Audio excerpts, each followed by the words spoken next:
Sì, grazie. Allora, questa è una questione prettamente tecnica, se vogliamo, però è rilevante perché riguarda una realtà che dovrebbe essere monitorata attentamente da diversi anni.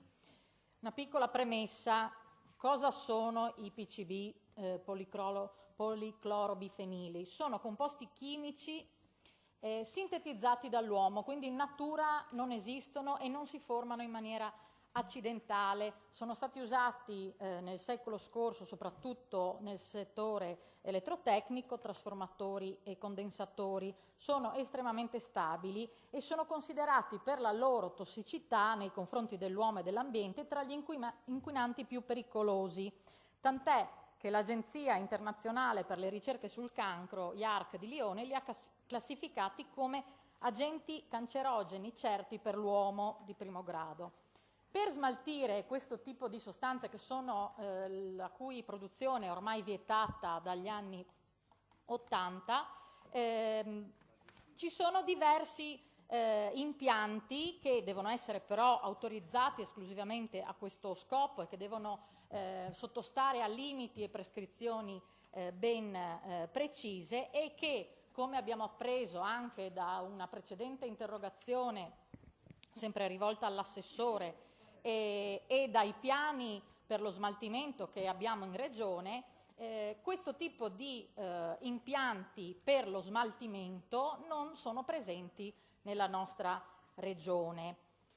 Questo si lega al problema del rilevamento in questi anni del PCB nella zona di Maniago. Sono stati rilevati 6 polli e un campione di uova fuori dai limiti come contenuto di PCB, ma vorrei ricordare che tutte le analisi che sono state fatte negli alimenti, quindi carne e uova nel territorio, hanno evidenziato un contenuto di PCB elevato rispetto ad esempio alle diossine, e hanno evidenziato una diffusione sul territorio tale da non poter chiamare in causa degli sversamenti accidentali o puntuali.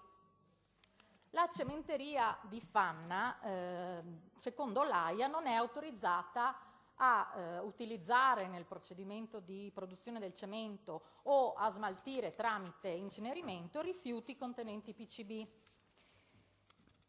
Dalle analisi però che la stessa cementeria annualmente esegue sulle emissioni a camino, risulta che emette PCB dal camino in quantità anche abbastanza rilevanti, perché se noi prendiamo ad esempio il valore che l'azienda ha rilevato nel 2015 e lo consideriamo come valore medio e lo rapportiamo quindi a quanto potrebbe aver emesso con quel valore in tutto il 2015, arriviamo a una stima di 4,3 kg di PCB emessi sul territorio.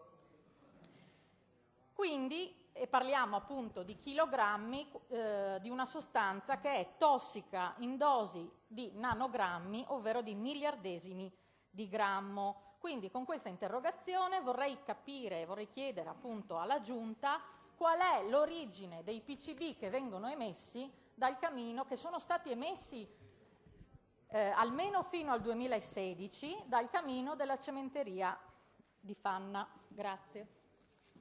Grazie a lei. La parola all'assessore Vito. Allora, pregiatissima consigliere, la società a luglio 2016 ha rilevato al camino E4B un valore pari a 0,00093 mg a metro cubo per il parametro dei PCB, a fronte di un valore limite di emissione pari a 0,5 imposto dal decreto AIA.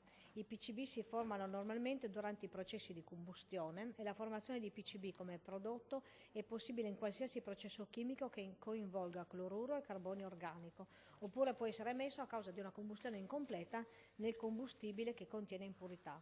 Considerato inoltre che il valore rilevato è inferiore a 2-3 ordini di grandezza rispetto al limite autorizzato, non si rilevano inadempienze rispetto al decreto autorizzativo. Grazie. La parola per la replica alla consigliera Frattolin. Allora, Assessore, non so se ha ben presente, si rende conto della risposta che mi ha dato, perché stiamo parlando innanzitutto di un limite che è stato dato alle emissioni in atmosfera anche all'attività precedente alla combustione all'utilizzo di rifiuti come combustibile. È un limite che è stato utilizzato, diciamo, il valore maggiore disponibile dalla normativa nazionale, il valore a cui lei faceva riferimento, 0,5 mg, che è lo stesso valore di limite che viene dato agli impianti autorizzati a smaltire PCB.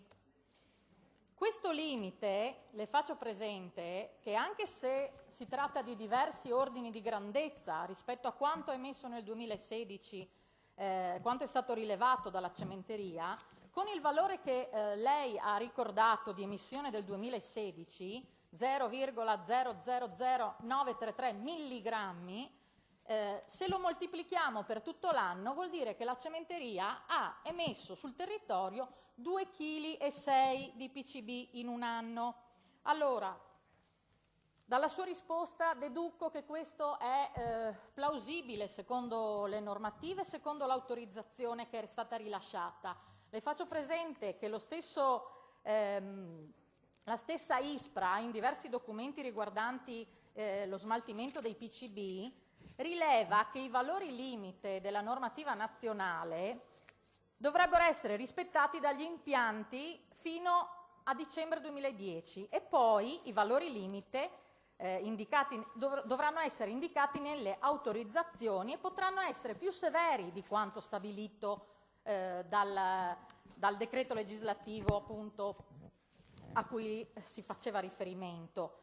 Inoltre si aggiunge che appunto questi valori limiti sono il limite di tutela minimo che deve essere garantito, ma le amministrazioni locali hanno facoltà di adottare provvedimenti più stringenti rispetto alle normative nazionali e questo lo dice l'ISPRA, non lo dice un comitato qualunque o la consigliera Frattolin.